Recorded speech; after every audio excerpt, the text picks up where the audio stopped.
Welcome to Some Awesome Games, good looking people. My name is Rob. Today we're talking about Dragon Ball the Breakers and how to play as Frieza. So Frieza is going to play a little bit differently to Cell, only a little bit by the sound of it. So Cell, we played as him. He starts in lava form, has to get all the way up to perfect form by absorbing civilians and players and going through his evolution stages, and he tracks people down by sensing their energy. Frieza plays a little bit differently, so he has to get from first form up to final form, but he uses a scouter to scan for enemies.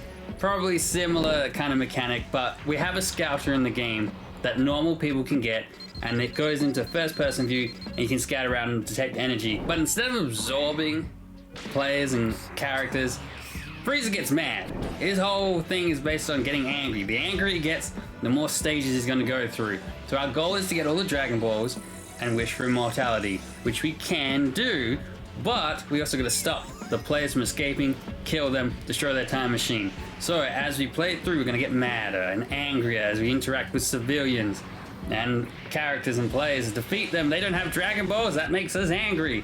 So we progress through and get to final form, where we also get a special ability, Finisher, where we can destroy areas of the map. Now you get this as you go through stages, but Frieza seems to have an ability where you can destroy an area, or at least like for a temporary amount of time, destroy an area. But when you're in your first form, you need a little bit more help, where Cell in his lava form is pretty weak. He just kind of hops and attacks things. Frieza's probably going to float around his chair.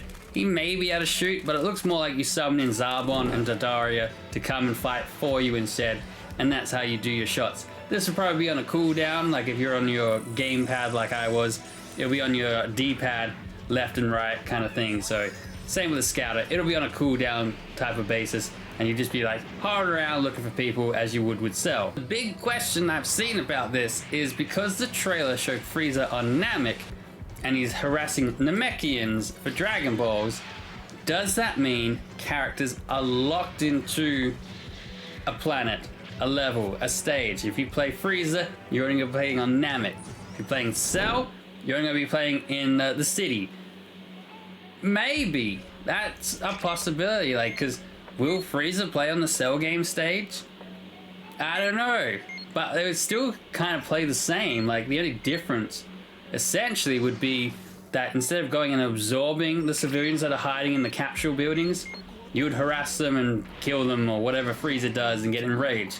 So hopefully that's not the case. That would be terrible if you're locked into the same maps. You're like, you want a bit of variety, like, oh, I want to play Boo, or I can only play Boo in this desert map. I can't play him in the city. I can't play him on Namek. Fingers crossed that's not the case, but we have no confirmation yet. But that's how Frieza plays. A little bit of Cell if you haven't played the other network tests, but I'm looking forward to it. Sign up. There's a link in the description. Check it out, suss it out, join us, and hopefully you can get in and try out this game.